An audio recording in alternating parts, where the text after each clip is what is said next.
Keep showing up.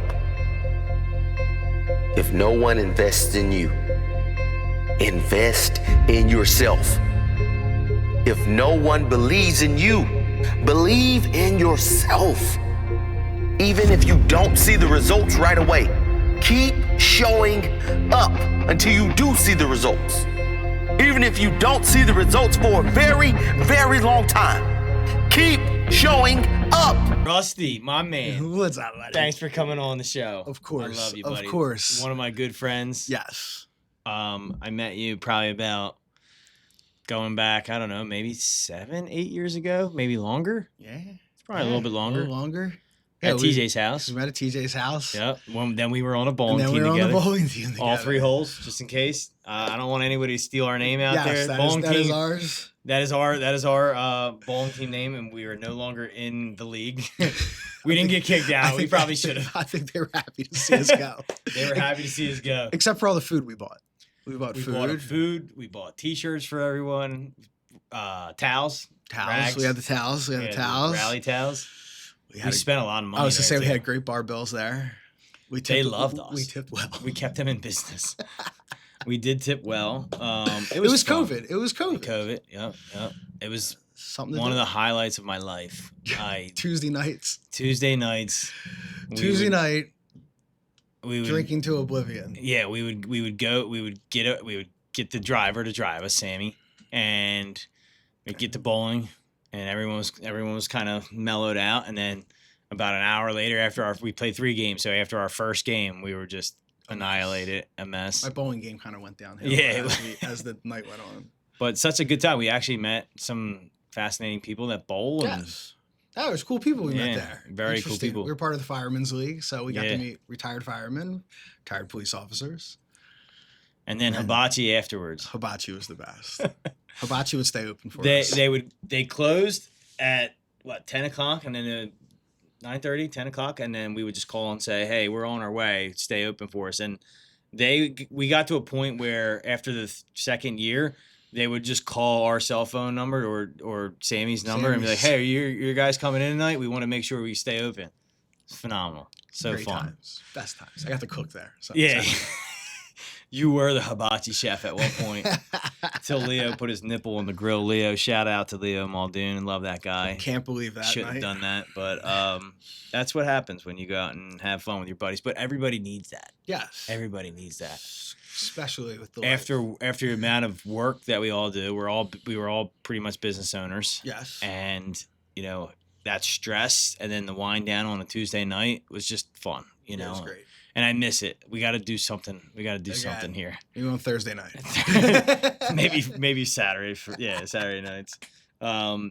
It was tough getting up, but the next day. But we were all grown men, and we all got up and went to work every day. That's what you got to do. You got to do it. So, Rusty, tell us a little bit about your business, SRI, right? Specialty Resources. Specialty Resources Incorporated. Yep.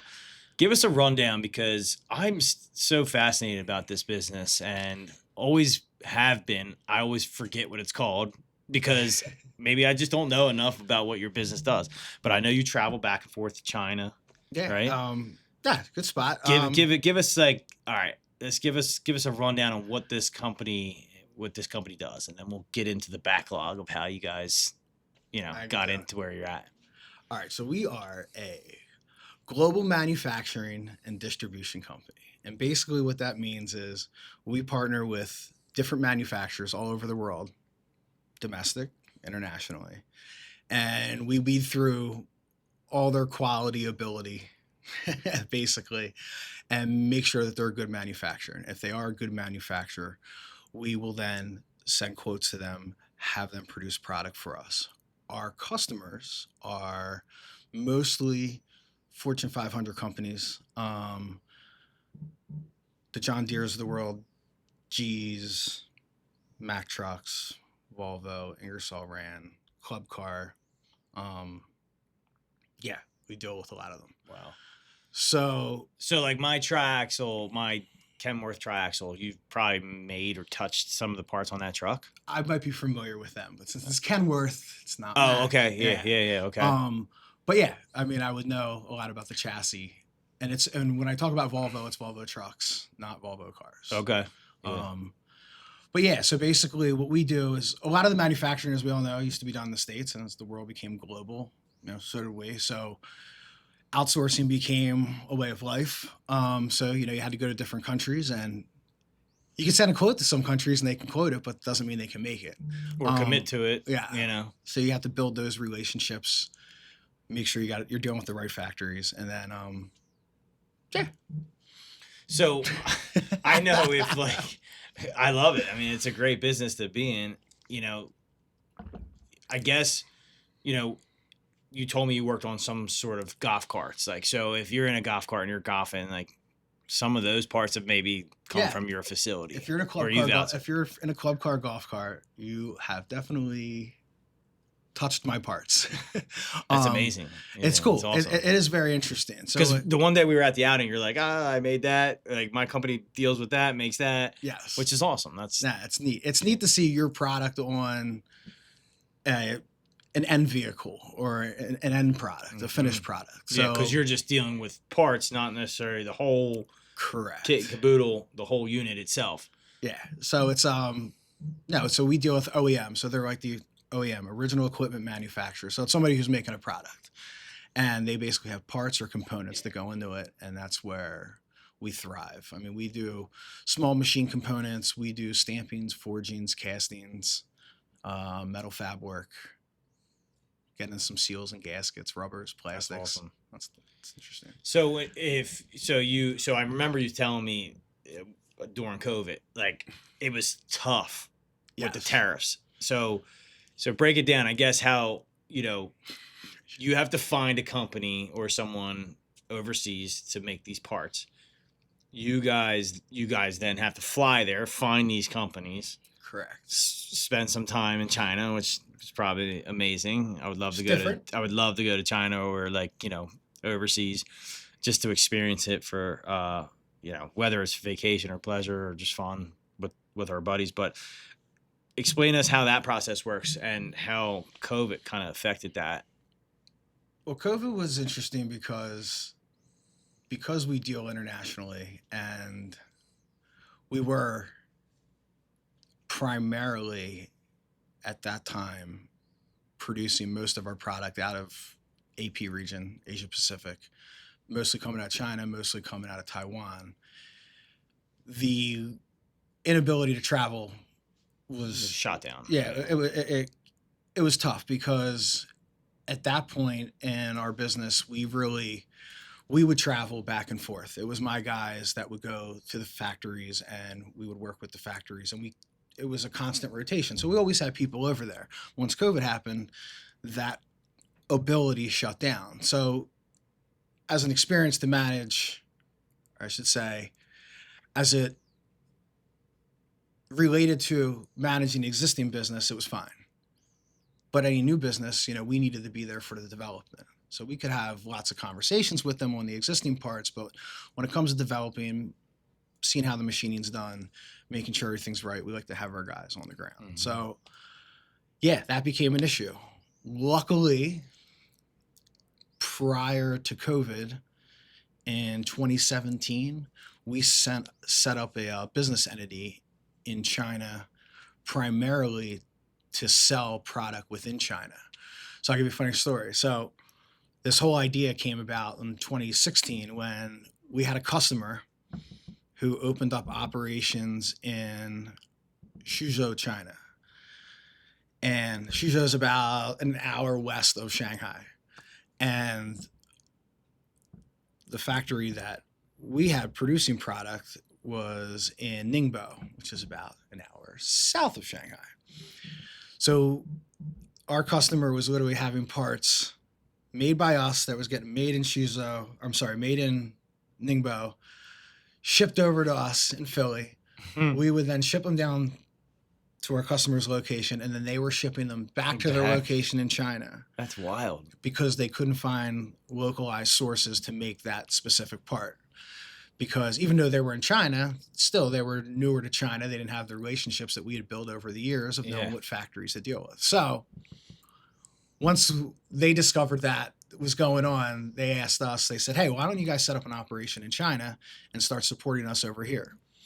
So sounds easy, a little more complicated. Yeah, very proud. Because we had to get the like entities set up over Yep. there, and we also had to get it set up without that it was fully owned by us. We didn't have a Chinese national that was a representative of our company or owned the majority of it. So that took some work. There's like laws around that, Mhm. right? And that's wild. It's hard enough just getting a business license in New Jersey. I know, right? It takes It was months. crazy. It was crazy. It was, and it did. It took us about a year to get everything off the ground. But Wow. what was cool about it was that at that point we were set up and we were actually making parts for an American business that was located in China, and technically we're selling product to a Chinese business. You still have that? Is And that like a brick and mortar type building that Yes. you own that? We don't own it. We actually, the rules of real estate are a little different in China than they Okay. are in the U.S., but we rent it. So Okay. we rent this location, but all the equipment inside there is ours. Wow. And then we have 5 direct employees that work for us right now. And what made it interesting is when COVID hit, we had people there, but our primary function originally was distributing and getting some sales there. When COVID hit and we realized we lost that ability to travel over there, we started hiring engineers in China. And we were fortunate enough we have a really great general manager over there, and through their connections, they were able to bring on some clutch engineers. We were able to grab a guy out of Apple. We were able to grab a guy out of Mercedes. So basically a lot of the engineering work that we used to do, a lot of the traveling over there for, we had guys on the ground that were now doing it for us, that work directly for us. Yeah. So we had to bridge the culture gap a little bit. Sure. To teach them our ways, but it was great. Yeah. It was great. And they were Americanized as already because they worked for Apple or they worked for Mercedes. They worked for international businesses. So. That's wild. That's I didn't know that about your business. I knew you were like in China a lot. So I guess you would just go to that, travel back and forth to that facility, check on things, make new connections. Right. That's pretty wild. What, like, from a business standpoint, I guess that made more sense, right? Like, it's almost like trying to cut out the middleman and supply and demand. So you were able to kind of control that a little bit better. Yeah, it was good having boots on the ground and being there and knowing what's going on with the factories and having your people see it firsthand. It's worth its weight in gold. Yeah. I mean, we used to go over there, but they were able to prep. Yeah. They knew our trips. They knew the schedules. I mean, now we have guys that are, within an hour distance from them, they can get there. So if there's anything going on, we're able to see the factories and, making sure the factories are running at being profitable. max capacity, right? But yes, they're profitable. Wow. They have a good business model. So when you went over there, it's I guess it's tough, like, learning the language. Did you have like a translator that you would have to like meet up with over there in order to like taxi you around to translate certain things? Yeah. Is there like services that you like, or is that somebody that you just acquired that like you knew? So there are services that they do exist. That's huge. But fortunate enough, we had a relationship with a lady over there. Shout out Jenny. You're great. Is she American? No. Her name's Jenny Shi. Okay. But most Chinese people adopt an American name when they're in high school. Okay. So it's part of the culture. I'm sure things have changed with the probably geopolitical differences these days, but in general, it's funny, like you'll meet a lot of Chinese people and they have like their name's Jeffrey. Okay. So you're not Jeffrey. So it's funny, but Jenny over there, we worked with her for years. She represented a factory, and I started working on her really young. So I just built a good rapport with her in the early 2000s, and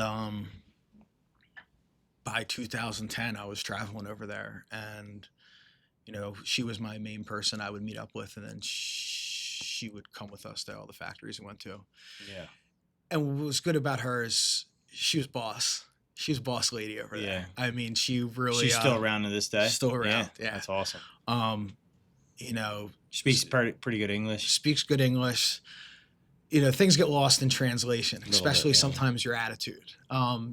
Jenny was good at delivering on the attitude because it's important. You know, it's Yeah, for important sure. to let, if somebody's doing a great job, it's important to let them know like how much we care they're doing a good job. Yeah. If they're doing a bad job, it's also important to let them know, Let like, them know you're doing a you know, bad job. how much you're could be affecting us. So I can see how that happens because sometimes you send a text. It's like I didn't mean to be rude or sound rude, but if you go back and reread it, you're like, "Damn, that was rude." Yeah. Maybe I shouldn't have sent that text. I mean, You know, I probably should have called. probably should have called. Hey, I'm more old school. I mean, it's not that I don't like texting, but half the time I'm driving, I just rather pick up the phone and call somebody. Right. You know, especially during like through business. It's like emails. People want to sit around and email all day. It's like I get it. Emails are a great point to get it. You know, send somebody an email at like 1 o'clock. You can't call them at, you know, in the morning. Right. You can't call them 1 o'clock in the morning. But when you know they're gonna get into the office and probably check that email. Let's take it back a little bit. I like to do this because it kind of gets the viewers to know the person themselves, and it helps me know the person a little bit too. Like where'd you grow up, and you know where'd you go to high school, and then let's talk about a little bit how you got into, like you said, you know, when you were younger. You made those connections. So grew up in Newtown Square. Went to Culberson, all Delco Nice. boys out here. Culberson, Paxton Hollow. Then I got in a little bit of trouble, and As we all do. after Paxton, I went to O'Hara, graduated in '99. Nothing but love for O'Hara. Great times there. Learned how to be a respectable human being and get away with being in trouble. Yeah. Were they still allowed to hit you on the hands with the rulers? Nah, but they Nah. definitely talked a lot of shit to us. Yeah, I'm sure. But yeah, went there and then went up to college in Allentown for a little bit. And Wait, that place is a shithole now. Allentown. I think. I haven't been up there in years. Dude, the city of Allentown is bad. Is it? We went there for a wrestling tournament with Jackson, and I'm like, It was never like it's not like Philly bad. right. But like we went and stayed in a beautiful hotel right in the city, and like it's scary walking down the street. It's just like it's dirty. It's just I don't know. I mean that was my experience. Nah, I mean, yeah. yeah, So college was college was good up Good there. college up there. I was up there, lived in Bethlehem for a little bit. okay. Then moved back to Exton when I started working. And I don't know if I said it, it's a family business. Family-run business? Family-run business. Two brothers and your dad. Correct. So Yep. I have two brothers. I'm the youngest, and then my father. The business is the same but different than what it was when I started back then. But it's a way of the world. Yeah. You know, you either change or get Yeah. caught underneath it. But yeah, lived in Exton, started working there, and then moved all over the place. Lived in Exton, lived in Morgantown, lived in Chester Springs. So You're a little bit of a mover. So now you're in Malvern. I'm in Malvern We now. did your pool. Thank you for the Yes, business. thank you I for doing my appreciate it. pool. It's Yeah. fantastic. Yeah, it looks The great. pool's great. Yeah. But yeah, no, I did that, and then I mean, getting into the business was its own weird world as itself. I went to college as a theater major. No way. Did you know that? No. It was Were you planning on like? It was for sound and lighting engineer. Okay. So I went to college. It was for stage management. Okay. And then but I was a rigger, so I used to climb. I used to rig. Wow, I didn't know they had that like as like a major. major that you could do in college. Pretty wild. So, I would assume you would have been like when you said that to me. I would assume you were going to try and go to be like a movie star or like an actor. I'm nervous in front of that camera. I'm all right. No, yeah, that was why I went up there. I mean, I like doing the rigging, and you kind of had to parlay that into, lighting, sound, some type of engineering side of that. Yeah. So yeah, went up there, did that for about 2 years, and then, kind of found niche over in the business side of the world. And then when I started, when I ended up starting to work for my family business, it really transpired because of a summer. I worked there for a summer, and my brother was there, and obviously my Randy? father. Yeah, Randy. So yeah. my brother Randy was there. Shout out to Randy. Yeah, Love that Rand. guy. Yeah. He's the man. So are you, but he's like just an awesome guy to be around. Loves race cars. Loves race cars. Loves racing. I have children. He has cars. Yeah, he doesn't have any children. So he's no, just no kids. He's just a race car guy. Disposable income. Yeah. Either way you look at it, they're gonna cost you money between a car or a kid. I think a kid might end up costing more over the long run. True. Maybe. True. Depends on how bad you are with your habit. If you get mad at the car, then you can get rid of it. You just get rid of it. They don't talk back. They don't leave a mess. Motor blows every now and then, but yeah, Rand's I'm great. fascinated with the way he lives his life. He's just at the racetrack every weekend, if not more. He's doing what he can now, but he's definitely earned it. I mean, it's been he's worked hard. Yeah, worked hard. I mean, he's the reason. I think I am as successful as I am, especially just coming into the business. I mean, he gave me a lot of support, a lot of latitude, and a lot of understanding, bringing his knowledge of what he went through when he was in the business. I mean, he started there, I guess, like 7 years before me. And it was, it's a lot to learn. Yeah, it is. It's dealing with customers, dealing with people. I mean, going from a kid to an adult. Yep.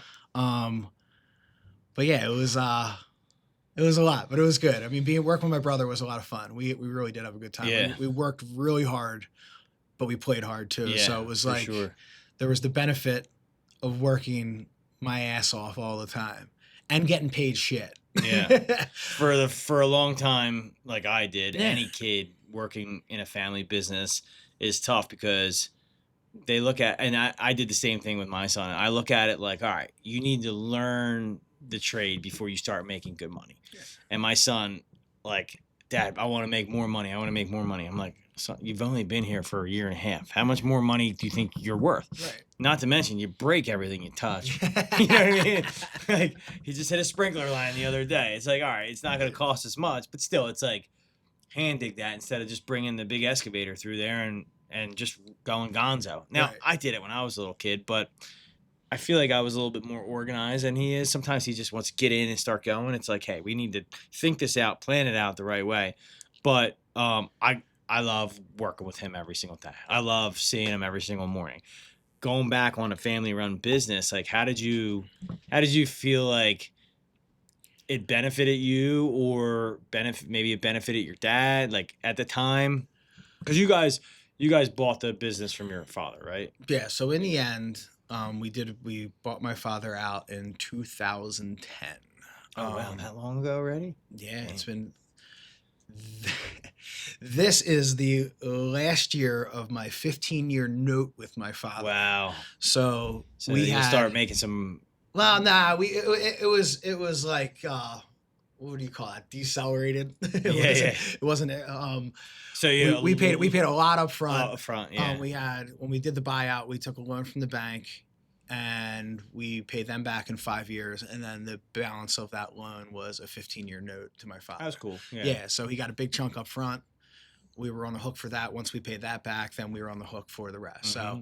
So, it all came with like a caveat. If we screwed up anywhere on the lines, he would just take it back, come back. So, but yeah, that was as a big thing, especially as a family business. And like, I tell people I have family business, and they just assume it was given to you. Yeah. People don't realize. They don't realize. No. Dude, anyone that has a family business that so-called kind of got it passed down, unless you're like that kid that just, one day dad passes away or something and it's just handed to you and you actually build it up or whatever.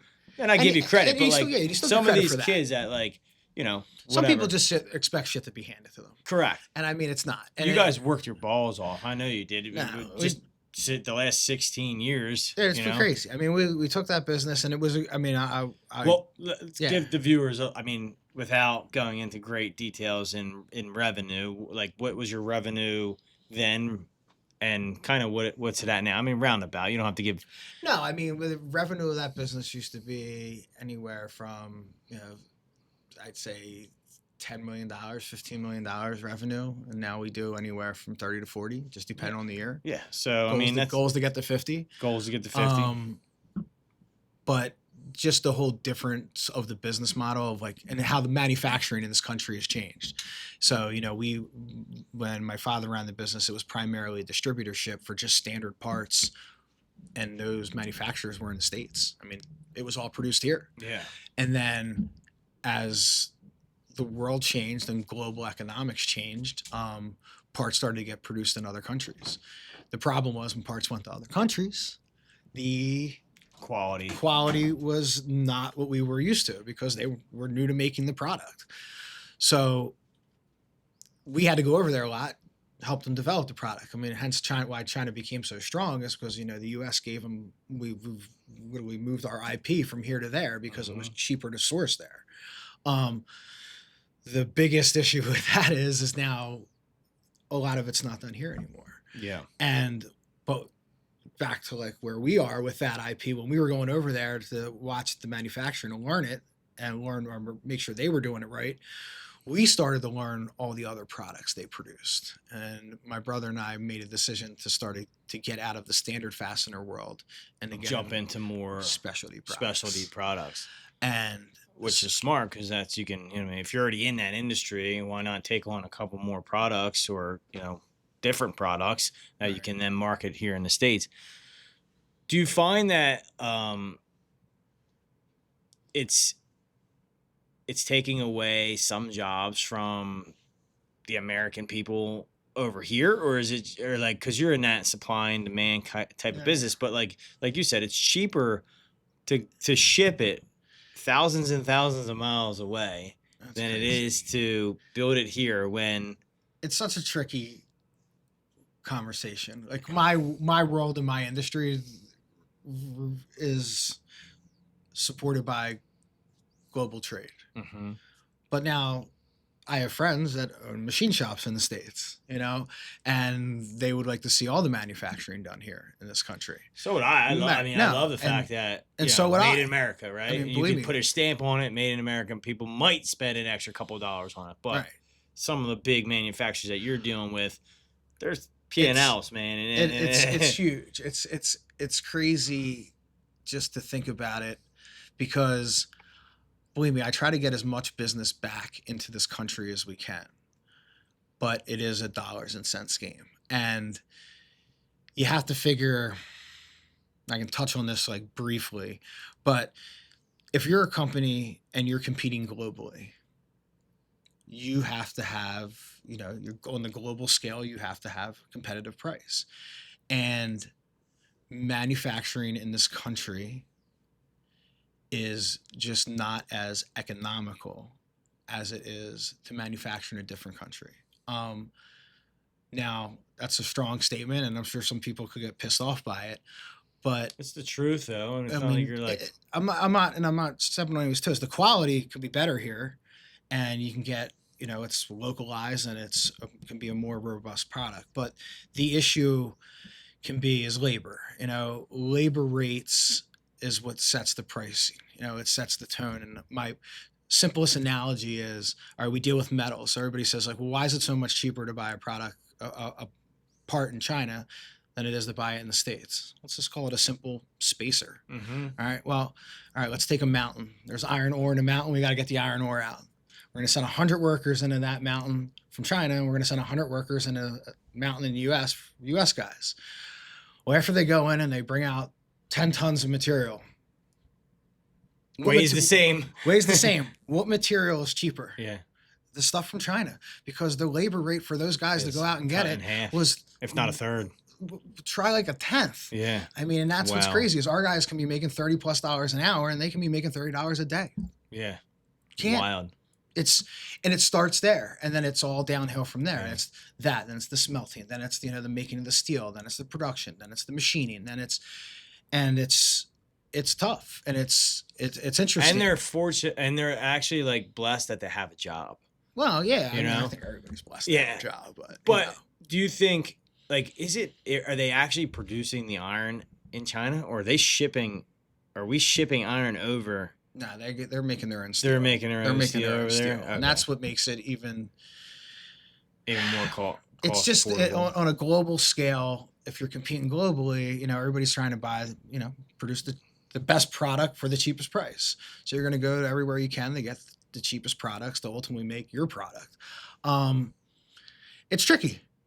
I mean, U.S. companies are, getting better about localizing and having products produced in the States that are like critical components, safety critical, mission critical. I mean, God forbid there's any issues with any of these other countries, or there's a war or any other crap that goes on in this world, that they can still produce the most important parts.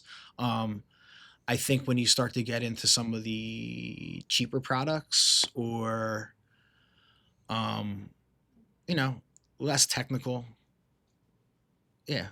less technically engineered parts, or or cheaper material you might need, it makes more sense to look overseas. And then because you're trying to cut costs as much as you can, but then on mission critical important parts and stuff, you get these parts shipped in. And I know you've told me this before, you have like a quality control center at your facility in Malvern. Correct. Right? Chester Springs. Chester Springs. Yeah. So what makes us different, what our business model is, not only do we develop the relationships with the manufacturer, some of them we've even partnered with, but we have a whole quality control side on this side of the fence. So nothing gets shipped in from another country and goes to one of our customers unless the part's been checked. So we have full-blown inspection on this side of the fence. I actually have inspection in China as well. If the product is produced out of China or AP, it'll go there first, gets consolidated, and brought over here. No, it's like every piece touched. No. All right. So it's marked. It's basically overseas when it's produced, can go through 100% inspection from the manufacturer, depending on the type of part, depending on what it is. If it's medical, 100%. Mm-hmm. If it's safety critical, 100%. Just an everyday part, there's specs or parameters around how many per 1,000 pieces, how many pieces you have to inspect. So based on what the quantity that we receive in will be based on the inspection that we'll do in the States. And then we compare our reports to our China reports, and our China reports to the factory reports. And then product that so recently we've been getting product out of Colombia. We've started to move down there. So South America, I think Western Hemisphere is ultimately what I think will be targeted long term. Is that just because you're just shopping out pricing, you're getting a better deal, or is that quality? Quality. Yeah. It's quality. I mean, pricing is obviously important, but quality is what I've come to discover in Colombia is Ford used to have a plant down there. So I'm talking some weird shit. I got something for you. So, all right. So you got Ford. Ford was down there. This is the little bit of knowledge I know. But Ford used to be in South America, and they ended up shuttering one of their plants. And that plant that was in Colombia, they did a lot of business with Venezuela. The Ford plant could have been in Venezuela for all I know. I'm not 100% sure, but there was a lot of factories in Colombia that were helping support Ford. Well, when Ford went out of business, they didn't go out of business. When Ford shut down their plant there, a lot of these other factories that supported, they almost went out of business. But there was a bunch of them, and they had the equipment, they have the know-how, they just didn't have the business. And we were fortunate enough to start looking down there years ago when this all took place. So as Ford's disappeared, we were able to identify some of the good factories, and now we're working with them, and we're able to actually, help keep them in business. So that's amazing. It's giving a lot of people jobs too. Well, yeah, they're working for it. They're all I like we're all in this together. Yeah, I mean, sure. It's definitely team effort, suppliers. It's all important. But yeah, I think it should be good. I mean, I'm hesitant to say anything because I never know where the next geopolitical thing could be, but I believe I really like the people down in Colombia. That's what I was going to get into. So when we went into Venezuela and we sacked their president, I forget his name, Maduro or whatever. up in the air. Like people were like, "Oh my God, we went in and we took out somebody's president." And I don't even know how I felt about They the were whole thing. cheering in the streets.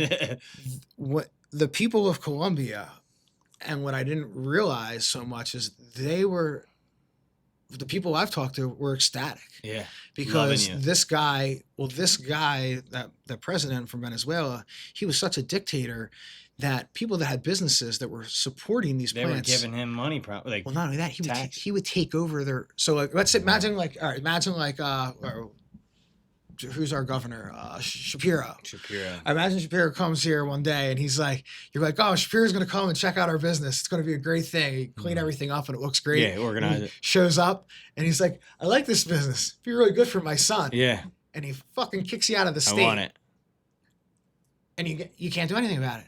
You're That's gone. wild. And that was happening to people over there. So there's people in Colombia that used to live in Venezuela that were millionaires. I mean, you want to put it in one way, or they had a business, they were successful, that And everything was just stripped from.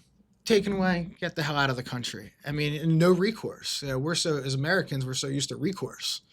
So it's interesting meeting those people and having discussions with them and how happy they were that happened. But it's interesting. So being down there, I think, it seems to be stabilized. I mean, Colombia has a bad, stigmatism here in the States, but, they got a lot of anti-trafficking laws there. Product leaving the country takes a lot longer to inspect, but I've had some of my steel parts cut in half. No way. Just to see if there was anything inside of them. But yeah, no, great country. Like dealing down there. That's awesome. Yeah, I'm happy for you. So you and your brother basically just got thrown, just basically one day we're like, let's buy dad out. Like, where do you start? I mean, you guys worked there for years prior, but I'm sure like sometimes you don't see the back end of the office or the paperwork or the sales like we were talking about earlier. So it's like shit, like I'm really taking a big risk here, taking on such a big note, but also like I can't be an asshole. I gotta go to work. I gotta grind.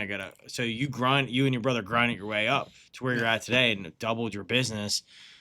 How do you were there different systems? There's different people you put in place, and we touched on that a little bit on the car ride that we took earlier. But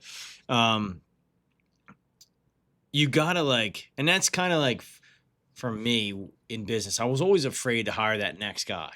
I was always afraid to overpay somebody, or pay somebody to sit in the office all day and make sure that things were getting done. And I touched on this on a few podcasts. It's who you're around, man. It really is who you're around. If you hire the best people, you hold them accountable, you're going to get the best product and they're going to vouch for you, or they're going to love you for that, but you're also going to love them for that because they're going to make you X amount more money. So touch on that a little bit if you can, what's kind of systems did you put in place and people did you hire to grow that company to the next level? I'm sure people would love to hear about that. Yeah. So interesting enough. I mean, when we were a smaller business and we first bought the company out, it was a lot. It was a lot to take on. First off, props to my brother because he dealt with a lot of the buyout.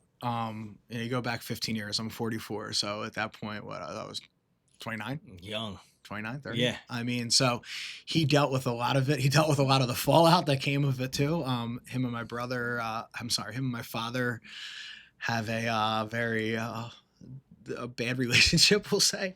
Were they always yelling, bickering back and forth? Was it that, or was it? I think there's just a lot of how to say this the right way.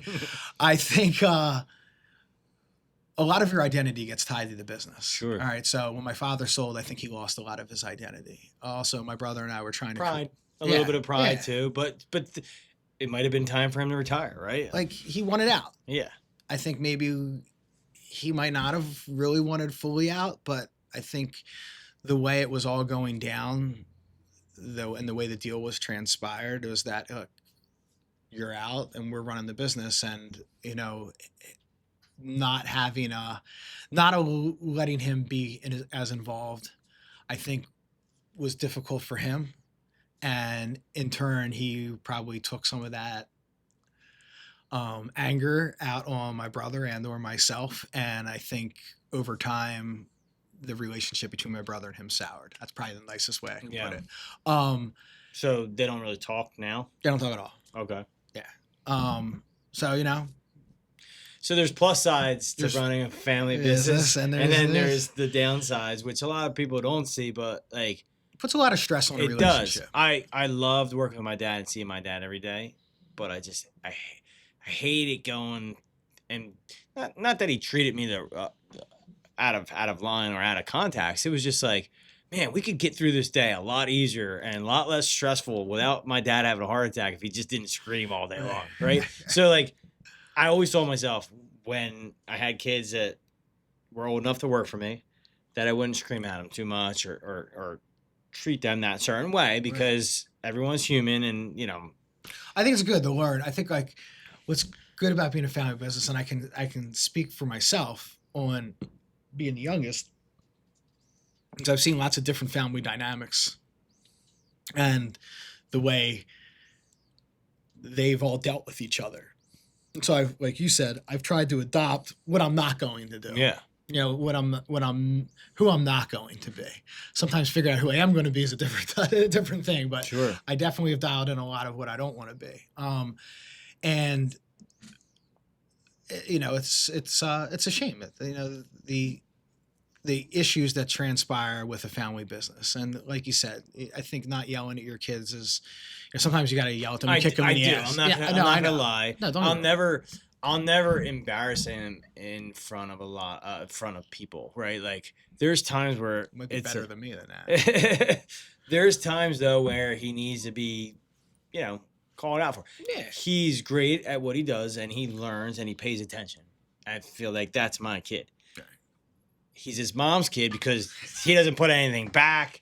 He don't care. You know, sometimes he doesn't clean up after himself, and I'm like, look, when you're on somebody's property, yeah, that's a number one like key. Is like what I tell all these my foremans too. It's like clean up after yourself. At the end of the day, the foreman's job is to make sure that the lists for tomorrow are ready, so we don't go into tomorrow needing something that we don't have, because that's a lot of downtime. And B, cleaning up the job site. Locking the gates, making sure the dogs, if they're dogs, they don't get out. Like close, like, and that's what he's kind of bad at. So, you know, How old is he? He's 20. He just turned 20. God, dude. Boys don't know shit until we're 25. I know. And that's also why, you know, I'm grooming him, but that's also why I'm riding him harder now. But I can't wait to the day that he comes to me, and him and maybe Mason at the time, and maybe the younger kids. Hopefully they're set by that time, but hopefully the younger kids that comes to me and says, Dad, I have the money to buy you out, and I want to buy you out. Well, I think there's ways to do it. I think in a happy functioning family, there's all sorts of ways to facilitate, you know, legacy, a buyout, where you as the owner, as the founder, can get paid, and your kids can, you know, you can step away, get money, and your kids can take it over, and they have to take on responsibility. And I think, you know, being willing to have faith in your kids, and my father had faith in us. I mean, obviously there's a 15-year note. I mean, anything can happen in 15 years. Sure. And believe me, we've been through it all. Yeah. Anything, you know, it can, but I think, you know, being able to help those things, and, you know, we feel like we've earned it. Obviously we've, you know, we paid for it. We grew it, blood, sweat, and tears over all these years. A lot of tears and blood. Yeah. But no, I think and I think there's good ways to do it. And I think there's a lot of M&A business out there now that helps facilitate that for companies. Yeah. You know, I think there's a right way to go through it. Yeah. And there's, you know, things I've learned over the way. There's like this like ESOC or something. It's like, if you set up, I don't even know, but tax benefits, helping moving stuff to your kids. I feel like some people are like, man, like I see companies all the time, like, man, how the hell did they grow this business? But, you know, in the grand scheme of things, it didn't happen overnight. It took generations to build that business. And if you look and you sit back and like, oh yeah, it was grandfathers, that was the sons, now it's the sons, And that's how they grew that business. And I feel like those businesses, that's who the businesses you want to hire. The people that have their shit together, the people that have a family run business, and they're not just gonna skip out of town on you, once you give them a deposit or something like that. They're gonna finish the job because their reputation means more to them than anything. So that's what I'm planning on doing, is leaving a legacy to my kids. And in the grand scheme of things, we're not getting, Christ, I'm 39 this August, and I'm not getting any younger. And it's not like I can be out there swinging hammers and doing that type of work anymore. I beat myself up, and sure with you guys too, you beat yourself up in those years, stressful environments. A lot of travel, a lot of traveling, a lot of staring at hotel ceilings. Yeah. So you traveled a ton to make those connections, right? So you put in your time, you put in your footwork. It's funny, like people ask about how do you build a successful business. I'm not going to sit here and say I started mine, because I didn't. I was fortunate enough to have that opportunity. What I can say is, in my 20s and my 30s, I did a lot more work and a lot less partying than I would say most people. Mm-hmm. Or at least most people I know, except the business owners. Now, I would just say, look, I lived there. Yeah. I lived there.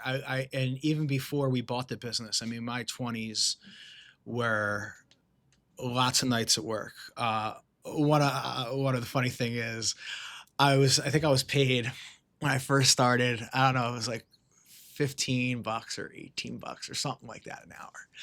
And if you added up 40 and then 40 hours with taxes, I could barely pay my bills and my rent and whatever else it was. And I remember I said to my dad, I was like, yo, I need to make more money. And he goes, get paid time and a half for overtime. He goes, I ain't giving you shit.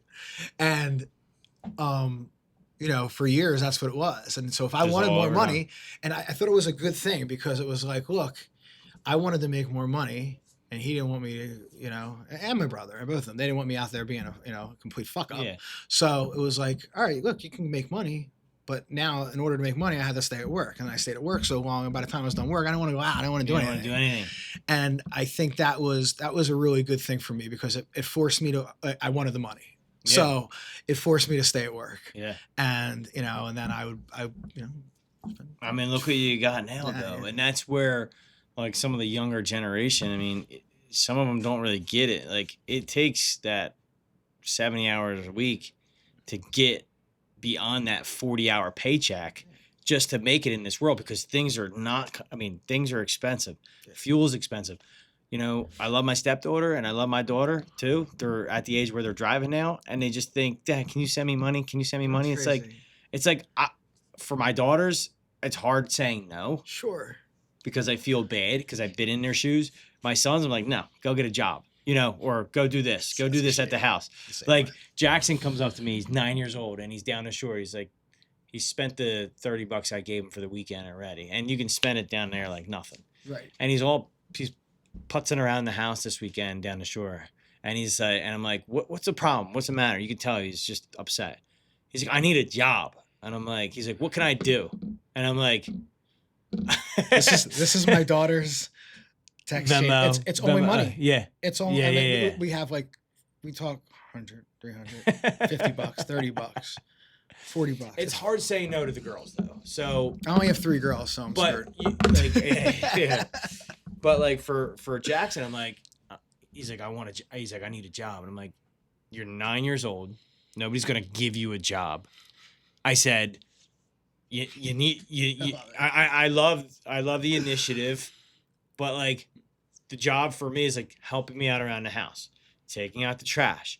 And then, so like, I'm like, when we go, I'm like, that was Saturday night. So Sunday morning, I'm like, you want to drive home? I get up and drive home from the shore super early. Even TJ wakes up and texts me. He's like, yo, what are you doing today? It's Sunday. It's like 9 o'clock. I'm like, I'm already home, dude. Like, he's like, damn, you left early. I'm like, I just like to get up and get the hell out. I don't want to hit traffic. So I woke Jackson up. We get home. He's like, I'm going to lay on the couch. I said, I thought you needed a job. I thought you wanted to work. Like, we're building the goat enclosure out back for goats. Everyone thinks I'm nuts. I know. Fucking dirt bike track. Goats. I know. But it's fun. The kids enjoy it. But stepmom number 1. we had a farm. Yeah. I had a goat. Oh, that's awesome. They're fun. Yeah, They they got are. their horns and like the kids can wrestle with them and shit. Yeah, we're getting Yeah, it was baby great. goats, 4 baby goats. Dude, it's hysterical. You know, you've seen my house. Like up on the hill, there's not much I could do with that corner, right? Right. I can't build anything, can't do anything with it. It's on a hill. It's a pain in the ass to cut it. So the goats will just maintain it, and now it'll give the kids a little bit more, yeah, responsibilities to take care of the the animals. Like I have Jackson out there raking the dirt bike track. All right, Dad, these ruts are bad. Okay, well you made those ruts. I'm not gonna rake them out. You go rake them out. So he's out there with the rakes and raking them out. So I give him credit. But like same thing with the little farm, right?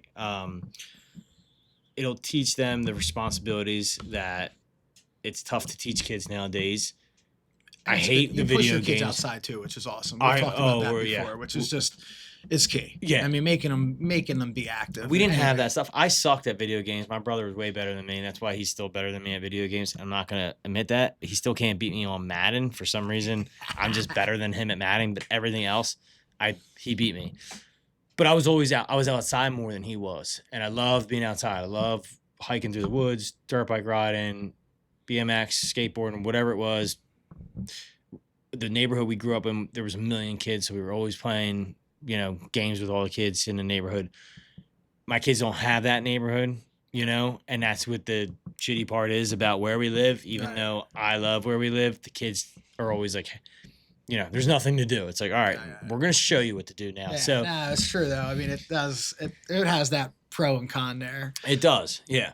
So, oh man, I think that you at a young age working the way you did is paying off now. And I'm looking at it the same way. Like the amount of work that I put in to start these businesses. What you're doing is great. You're out. I love it, dude. If you don't love what you do, it's like I tell people this all the time. It's like you got to find a job that you love doing. Well, the great thing is you're passionate about everything you do too. Yeah. So like you're in it. You love doing it. Yeah. I mean, I'm in it to win it. Yeah. I mean, there's no going back now. But that was my thing. It's like, all right, let me find. So I tried. I was a carpenter with my dad. I liked it, but I wasn't like in love with it. I hated working inside. I washed dishes. I'm like, this ain't for me. It was just a job to hold me over. I worked in construction. I did some 420 work with Morano's dad. I did some demo. I love demo, but it was just like, I'm not going to breathe in this dust all day, every day. So, and then when I found out about hardscaping, when I was 14 years old and just doing a little bit of hardscape here and there. And then when I finally got my license at 16, 17, when I actually was able to go build a patio on my own, I just love doing it. Take a step back, see what you built. It's amazing. Yeah. See the finished product. See the finished product. Yeah. So, I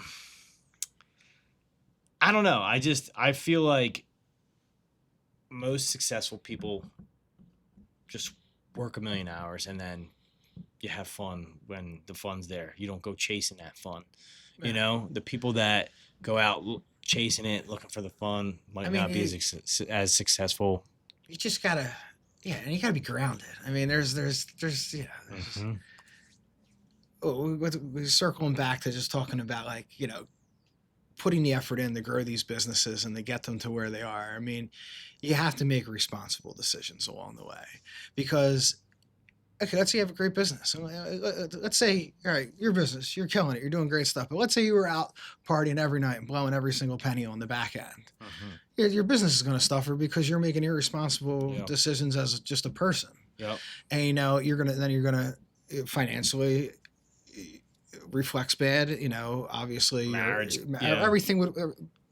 So it's the whole thing. Like, don't think you're going to become some successful business owner and you're just going to go out and party. And I mean, you might be that 1% of the 1% that makes it that, but I mean, otherwise odds are you're going to be out there working, got to hold your shit together, got to have a good family, and got to pay attention to all of it. One of the things we sit around and talk about business, but to some of our other conversations we've had, there is a work family fucking balance that, you got to keep in your life. And if you lean too hard in one direction, shit can suffer. Yeah, definitely. I mean, we both been there, done that. Yeah, I mean, and you got to have, somewhat of a backbone, right? You got to have that person that you can talk to at home when you're having a bad day, or you got to have that buddy that you can talk to, that you bounce ideas off of.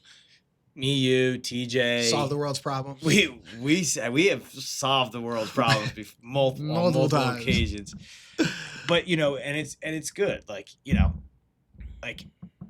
you lay there and think about different things. Again, I always come to you and TJ with different ideas. I'm like, oh, let's do this. Like, I'm always on that grind. I still have all the components to the portable water suppression system. Yes, I love it. I love all that. Yes, all that shit's still at my house. Yes, I know. Well, like, not only that, but like Noah. I'm like, Noah's such a my videographer and helps me with the podcast and has his own podcast. Like, 19 years old, almost 20.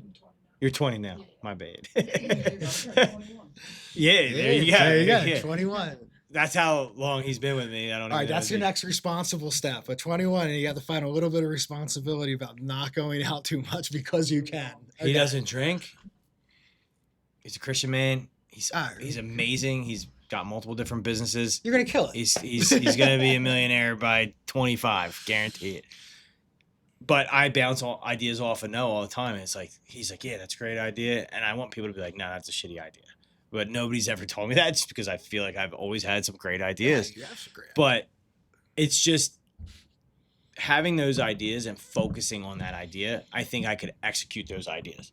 But having all these other businesses and doing all this other work until I'm able to clear my plate a little bit. Sure, you can. I can't focus on that 100%. You got so much bandwidth. Yeah. So if you are a young kid out there and you want to start a business, focus on that business and focus on nothing but that business before you start throwing out all these other crazy ideas.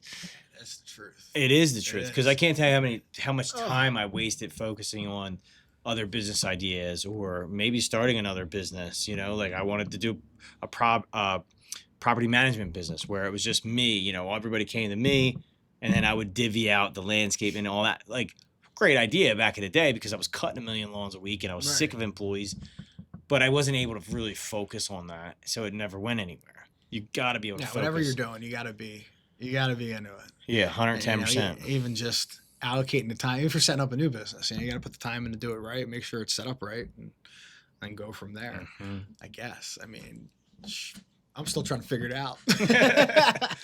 We will one day, right? When we're sitting on the beach. Oh gosh, dude. I think that's. Oh, what you say? No, I was gonna say, man, I love talking shop with my friends and people that I know, and you're one of my good friends. And I wish TJ was here. We were gonna do a little threesome. JHL TJ, better get in here. Yeah, he's next week. He better, because he already canceled on me twice. Well, the one time it was a pass. But yeah, he's like, oh dude, what time is it? Oh, I forgot I had a golf outing. Oh, it wasn't on my schedule. I'm like, all right. I should have said something to him when I was hanging out with him on Friday and Saturday night. Probably should have said something to him. I just assumed he was all good. Don't assume. But yeah, it would have been cool, because that would have been the first time that all three of us were together talking shop. And TJ's a smart man. Yeah, very smart man. So, and he works at 100 miles an hour. He works at 100 miles an hour. Yep. So surround yourself by people that are doing better than you, and you'll be successful, right? You learn from those people, and that's what I always kind of did too. I always tried to surround myself with better people, and not people that, nothing on those people. I like hanging out with some of the people, but people that aren't doing better than me, like, I want to be in those rooms with entrepreneurs that are 100 millionaires, right? Or I mean, it's just surround yourself with people. If you're the smartest person, if I'm the smartest person in the room, there's a problem. Yeah, correct. Right? I mean, it really is, and I think getting the right people in place is absolutely key. I mean, it's a transition we're doing with our business right now, and it's just bringing in the right people and trying to make sure that I read this quote a while back, and it's really true. It's like a smart executive has the smarts to put the right person in the position, but the restraint from meddling in their process. And it's really interesting because like you like to micromanage, or like you put somebody in, you're like, they might not be doing it exactly like you would do it, but you got to like step back and see what the end result is. It might not 100% be how you would do it, but how does it end up? And that's my new challenge in life. I mean, you're 100% right. And I listen to a lot of podcasts and a lot of people talk about that. It's just like you hire the right people, you delegate, makes your job a lot easier, and that's why I was telling you, I mean, I think you have a CFO, right?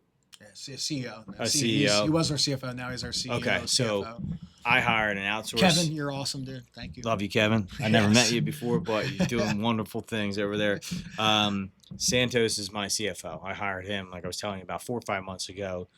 I've been talking to him for a year, and I was afraid to hire him because I'm like, am I going to be able to afford him? $200-300 an hour. No, man. That's expensive. But the amount of money that I spent with him now, he's probably made me a little bit more than that. Just knowing my numbers a little bit better. Processes, putting people in certain places, running ideas through them. Hey, helping me out with banks and people that he knows, to get more business for us. Different advertising. Like, I mean, everything that a CFO should be doing, he's helping us out and doing, and I feel like it's only going to get better. If the CFO that you hire isn't doing their job, you'll know within the first couple months, right? So don't get rid of them. Yeah, find the next best guy. So I mean, don't hang on the dead weight, baby. No, dead weight. Cut it right away. Just cut it right away. It's not working out. Shit. Yeah.